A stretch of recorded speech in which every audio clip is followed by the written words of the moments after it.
মৰমৰ ছাত্ৰ-ছাত্ৰীসকল, তোমালোকক নন ষ্টপ ষ্টাডি চেনেলটোলৈ স্বাগতম জনাইছোঁ। আমি ষষ্ঠ শ্ৰেণীৰ সমাজ বিজ্ঞানৰ পৃথিৱীৰ আকাৰ আৰু আকৃতি পাঠটি আলোচনা কৰি আছিলোঁ। আজি আমি পাঠটিৰ অনুশীলনত থকা প্ৰশ্ন উত্তৰবোৰ আজি আমি আলোচনা কৰিম। ঠিক আছে, অনুশীলনীৰ প্ৰথম প্ৰশ্নটো চোৱা। প্ৰথম হৈছে তলৰ প্ৰশ্নবোৰৰ চমু উত্তৰ। চমু মানে খুব কমকৈ মানে এটা লাইনত লিখি দিব দিছে চমুকৈ। আৰু কৰ্কট ক্ৰান্তি কাক বোলে? এতিয়া আমি পঢ়িছিলোঁ কৰ্কট ক্ৰান্তি কাক বোলে। উত্তৰবোৰ মই লিখিছোঁ।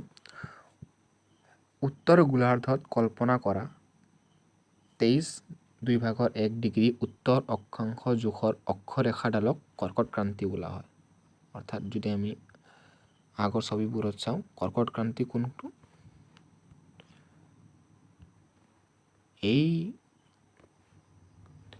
এই লাইনটো হৈছে কৰ্কট ক্ৰান্তি, আৰু ইয়াৰ জোখটো ইয়াত দিয়া আছে 23/2 ডিগ্ৰী উত্তৰ অক্ষাংশ।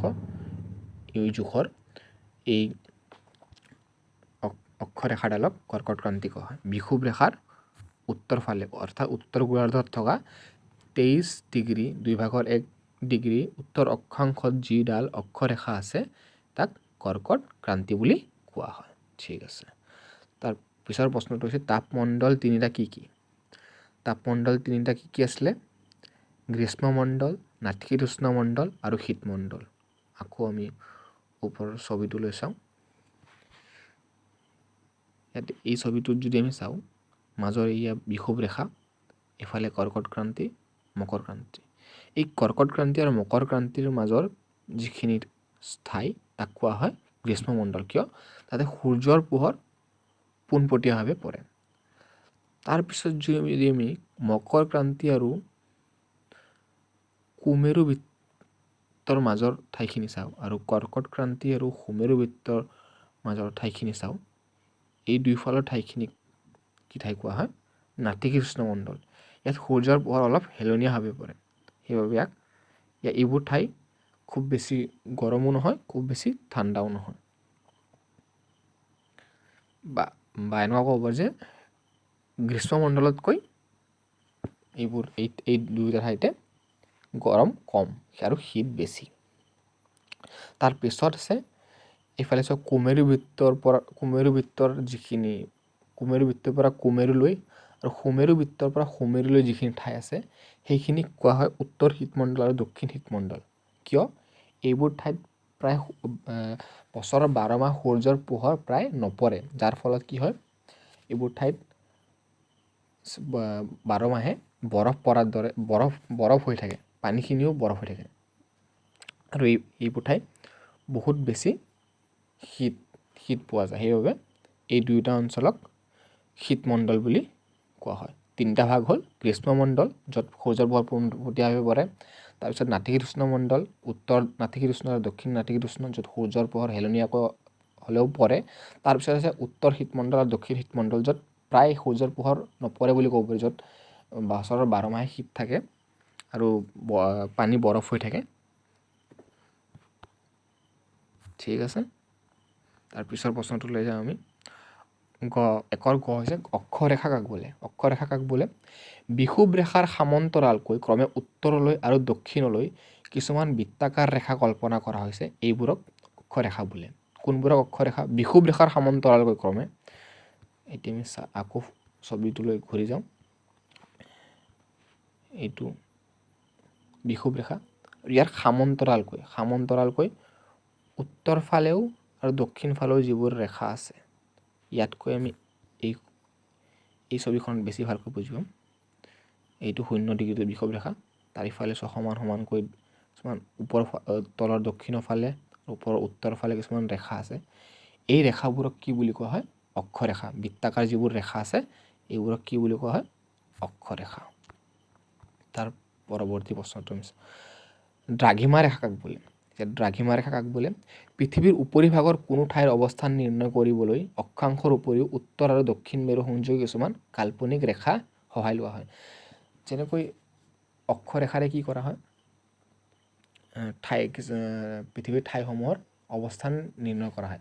কিন্তু অকল অক্ষৰেখাৰেই কোনো এখন ঠাইৰ অৱস্থান সঠিকভাৱে নিৰ্ণয় কৰিব নোৱাৰি। তাৰ বাবে আৰু কি প্ৰয়োজন? উত্তৰ আৰু দক্ষিণ মেৰু সংযোগী কিছুমান ৰেখাৰো প্ৰয়োজন, যিবোৰক কোৱা হয় দ্ৰাঘিমা ৰেখা। এতিয়া এই ছবিখন আমি চাব পাৰিম, এইবোৰ দ্ৰাঘিমা ৰেখা। উত্তৰ মেৰু আৰু দক্ষিণ মেৰুক ইহঁতে সংযোগ কৰিছে। দ্ৰাঘিমা ৰেখা আৰু অক্ষৰেখাৰ পাৰ্থক্য কি? এই ছবিখনত দিয়া আছোঁ। দ্ৰাঘিমা ৰেখাবোৰ দীঘলকৈ উত্তৰ মেৰু আৰু দক্ষিণ মেৰু সংযোগ কৰিছে, কিন্তু অক্ষৰেখাবোৰ পূবৰ পৰা পশ্চিমলৈ এনেকৈ বৃত্তাকাৰ হৈ গৈছে। বুজি পাইছে? তাৰ পিছৰ প্ৰশ্নটোলৈ আমি যাওঁ। গ্ৰীষ্মমণ্ডল আটাইতকৈ অধিক উষ্ণ কিয় হয়? হৈছে গ্ৰীষ্মমণ্ডল আটাইতকৈ অধিক উষ্ণ কিয় হয়? আমি পঢ়িছিলোঁৱে, লিখি দিছোঁ মই। গ্ৰীষ্মমণ্ডলত বছৰৰ প্ৰায়ভাগ সময়তে সূৰ্যৰ ৰশ্মি পোনপটীয়াভাৱে পৰে। কি হয়? গ্ৰীষ্মমণ্ডলত সূৰ্যৰ ৰশ্মি পোনপটীয়াভাৱে পৰে, সেইবাবে সেই ঠাইত বছৰৰ প্ৰায় 12 মাহে ক'ব পাৰা গৰম বেছি থাকে, অন্য যিবোৰ নাতিশীতোষ্ণ মণ্ডল বা শীতমণ্ডলৰ তুলনাত। বিষুৱ ৰেখা, এতিয়া 1ৰ চটো, বিষুৱ ৰেখা কোনটো তাপমণ্ডলত অৱস্থিত? কি কৈছে? বিষুৱ ৰেখা কোনটো তাপমণ্ডলত অৱস্থিত? আমি চাই লওঁ। এইটো বিষুৱ ৰেখা। এতিয়া আমি চাব পাৰোঁ বিষুৱ ৰেখা কোনটো তাপমণ্ডলত? গ্ৰীষ্মমণ্ডলত। কৰ্কট ক্ৰান্তি আৰু মকৰ ক্ৰান্তিৰ মাজৰ গ্ৰীষ্মমণ্ডলত বিষুৱ ৰেখা অৱস্থিত। তাৰ পিছৰ প্ৰশ্নটো, মেৰু অঞ্চলত সাগৰৰ পানী কিয় গোট মাৰি থাকে? কি হৈছে? মেৰু অঞ্চলত সাগৰৰ পানী কিয় গোট মাৰি থাকে? কাৰণ মেৰু অঞ্চলত অতিপাত শীত হয়। অতিপাত শীতৰ বাবে মেৰু অঞ্চলত সাগৰৰ পানী গোট মাৰি থাকে। আৰু অতিপাত শীত কিয় হয়? কাৰণ তাতে প্ৰায় বছৰৰ 12 মাহেই সূৰ্যৰ ৰশ্মি প্ৰায় নপৰে বুলিয়ে কওঁ, আৰু যদি পৰেও খুব কম। এতিয়া 2 নম্বৰৰ প্ৰশ্ন, কৰ্কট ক্ৰান্তি বৃত্তটো পৃথিৱীৰ কোনটো গোলাৰ্ধত কল্পনা কৰা হৈছে? কৰ্কট ক্ৰান্তি বৃত্তটো পৃথিৱীৰ কোনটো গোলাৰ্ধত? বিষুৱ ৰেখা পৃথিৱীৰ পূব পশ্চিমাংশ পৃথিৱীৰ সোঁমাজেৰে পাৰ হৈ গৈছে। তাৰ উত্তৰ ফালে উত্তৰ গোলাৰ্ধ আৰু দক্ষিণ ফালে দক্ষিণ গোলাৰ্ধ। এই কৰ্কট ক্ৰান্তিটো কোনটো গোলাৰ্ধত আছে? আমি ছবিখনত চাই লওঁ। এইটো বিষুৱ ৰেখা আৰু এইটো কৰ্কট ক্ৰান্তি। কোনটো গোলাৰ্ধত আছে? উত্তৰ গোলাৰ্ধত, উত্তৰ ফালে আছে বিষুৱ ৰেখাৰ পৰা। তাৰ পিছৰ প্ৰশ্নটো, কি কাল্পনিক ৰেখাই পৃথিৱীৰ কেন্দ্ৰৰ 2 মেৰুবিন্দুক সংযোগ কৰিছে? কি কাল্পনিক ৰেখাই পৃথিৱীৰ কেন্দ্ৰত 2 মেৰু মানে উত্তৰ মেৰু আৰু দক্ষিণ মেৰুক সংযোগ কৰিছে? কি বিন্দুৱে কৰে আমি জানো? কি ৰেখাই কৰে আমি জানো? দ্ৰাঘিমা ৰেখাবোৰে কৰে। গোলকৰ কোনটো ফালে উত্তৰ মেৰু থাকে? এতিয়া প্ৰশ্ন কৰিছে গোলকৰ কোনটো ফালে উত্তৰ মেৰু থাকে? আমি যদি ছবিবোৰ চাওঁ,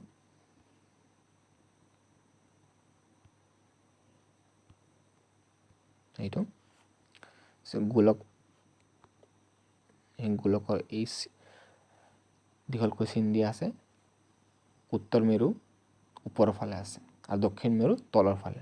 গোলকটো ওপৰৰ ফালে উত্তৰ মেৰু আৰু তলৰ ফালে দক্ষিণ মেৰু। তেনেহ'লে প্ৰশ্নৰ উত্তৰ হ'ব গোলকৰ ওপৰৰ ফালে উত্তৰ মেৰু থাকে।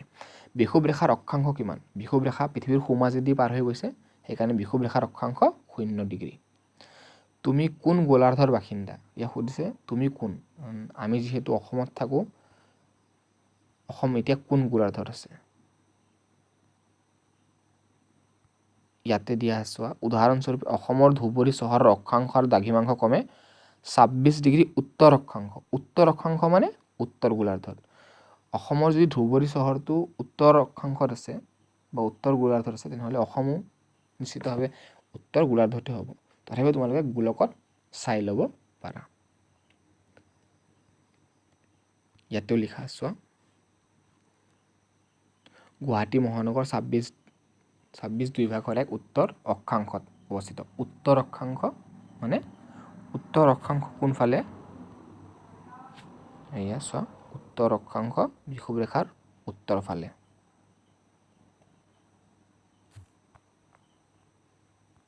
তাৰ পিছৰ প্ৰশ্নটো,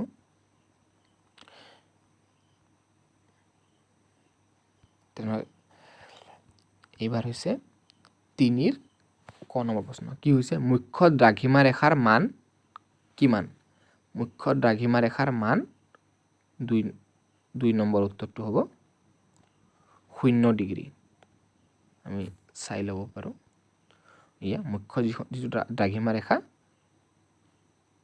সেইটো 0 ডিগ্ৰী তাৰ জোখ তাৰ পিছৰ প্ৰশ্নটো শীতমণ্ডলৰ অৱস্থান হৈছে শীতমণ্ডলৰ অৱস্থান কোন মেৰু অঞ্চলত নে বিষুৱীয় অঞ্চলত আমি দেখিছোঁ বিষুৱীয় অঞ্চলত কি হয় গৰম বেছি থাকে যিহেতু সূৰ্যৰ পোহৰ পোনপটীয়াভাৱে পৰে সেইকাৰণে আৰু শীতমণ্ডলত সূৰ্যৰ পোহৰ নপৰে আৰু কোন অঞ্চল শীতমণ্ডল মানে মেৰু অঞ্চলত তেনেহ'লে ইয়াৰ উত্তৰটো হ'ব শীতমণ্ডলৰ অৱস্থান হৈছে মেৰু অঞ্চল বিষুৱৰ পৰা কিমান ডিগ্ৰী অক্ষাংশত মকৰ ক্ৰান্তি পোৱা যায় ইয়াৰ উত্তৰ বিষুৱৰ পৰা কিমান ডিগ্ৰী অক্ষাংশত বিষুৱৰ পৰা মকৰ ক্ৰান্তি দক্ষিণ গোলাৰ্ধত তেনেহ'লে ইয়াতে দক্ষিণ অক্ষাংশ আছে ইয়াত আৰু কিমান ডিগ্ৰী 23 2/1 ডিগ্ৰী ইয়াৰ উত্তৰটো হ'ব 23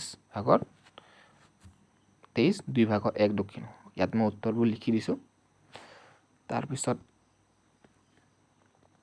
প্ৰশ্নটো হৈছে 1 ডিগ্ৰীৰ অন্তৰে অন্তৰে দ্ৰাঘিমা ৰেখাৰ মুঠ সংখ্যা কিমান হ'ব যদি 1 ডিগ্ৰীৰ অন্তৰে অন্তৰে দ্ৰাঘিমা ৰেখা অঁকা হয় তেনেহ'লে মুঠ সংখ্যা দ্ৰাঘিমা ৰেখাৰ কিমান হ'ব তাৰ বাবে আমি এই ছবিটো চাব লাগিব